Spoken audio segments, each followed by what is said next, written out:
Today we'll look how to put text on a path in Affinity. You can take your text and make it flow in any direction you like. Let's first look at putting text on a freehand path. I'm here in Affinity, I'm in the Vector Studio, although this will work with any of the studios. And to start, I'll use the pencil tool here. And this will work the same way with the pen tool, but I'll click the pencil tool.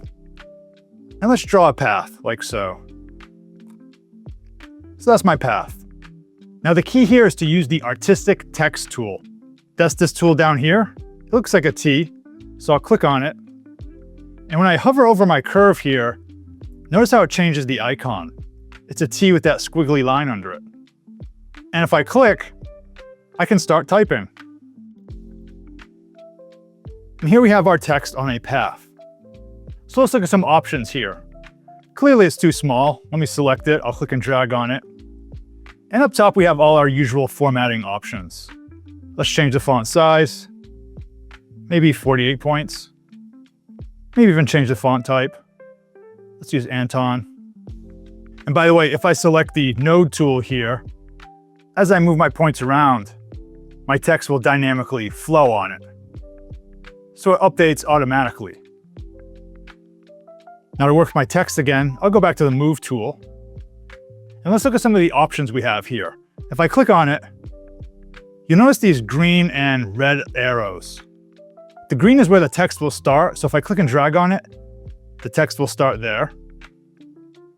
Now the reason the text is aligned to it is because up here, I have the alignment option set to left align. I can click the drop down here, and I can set it to center align, and it will align in the midpoint between the red and the green arrows. So if I straighten this out, it'll be a little more obvious what it's doing. Let's move it like so. And I can see as I move the red arrow, the text is between them. And same thing with the green arrow. And I can also align to the right. So I'll click the drop down here. I'll say right align, and this lined up against the red arrow there. Let's put it back in the middle. Another key option here is baseline, and I'll just show you what this does. If I make it negative, it makes my text go up above the line. And if I make it positive, it'll pull my text below the line. So I can set where I want it to appear relative to the line. This will be more useful later when we look at working with a circle. I'll put it back to 0% for now. And finally, next to it, we also have the reverse text path option.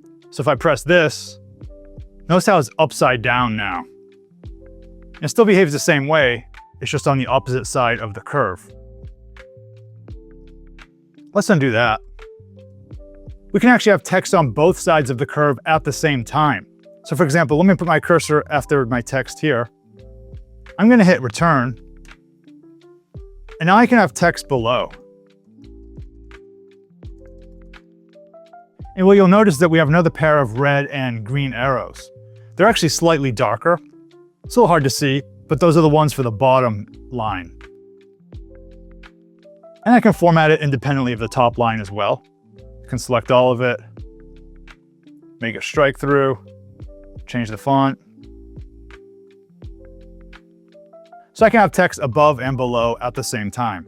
Now let's look at the most common path you'll probably want to put text on, a circle.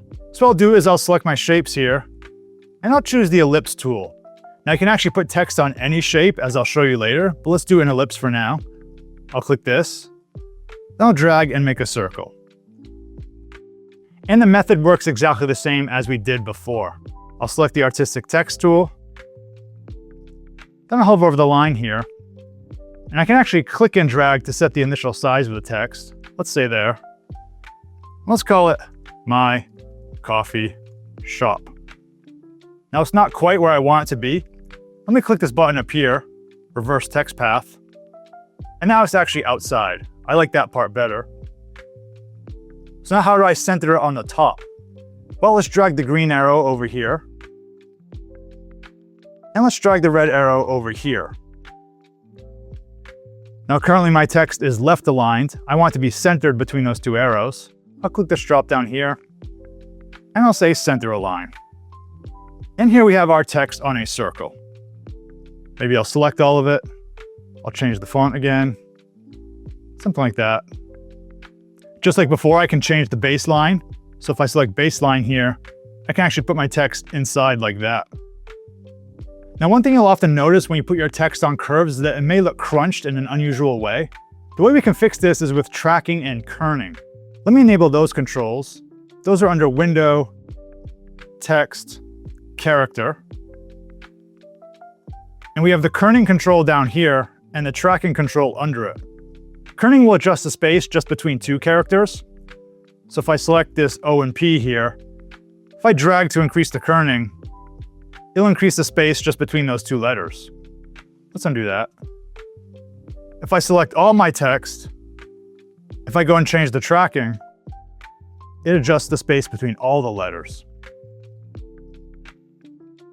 And you can use them in combination with each other. So very often, if you're putting text on a path, you'll probably want to adjust the tracking and kerning options.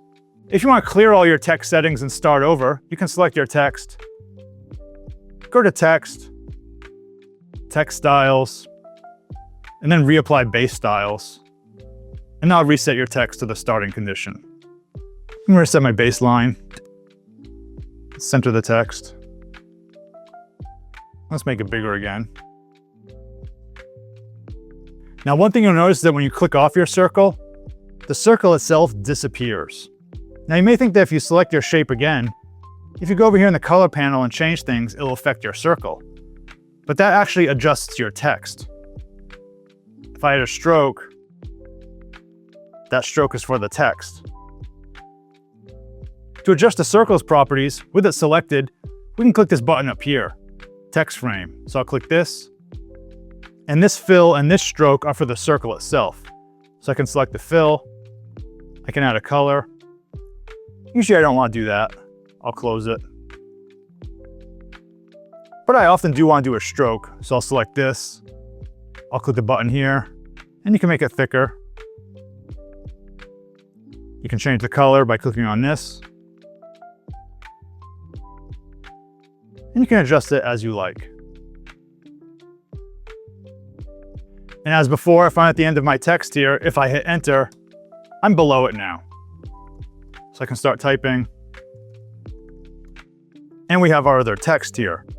Now we also have these other arrows, so let me drag this over. Again, it can be hard to see. The other green arrow is up here. Let's click and drag this. Maybe I should want to say EST. I can change the font,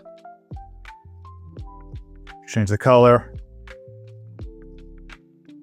adjust the baseline, and you can work on it like so. So there's many creative ways you could use this technique to make a logo. Let's create a circle. Maybe I'll drag it like this. Let's put some text on there.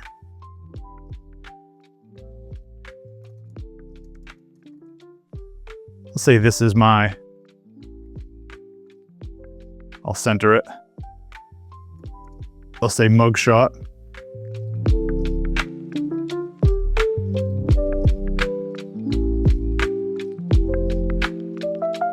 Maybe do a little spacing change.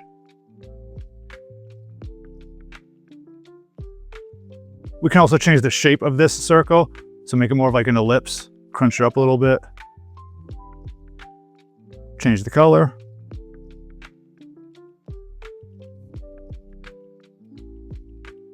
And there we go. Like I said earlier, this technique works with any of the shapes. So I'll go here. I can select something like a heart. Let's click and drag this.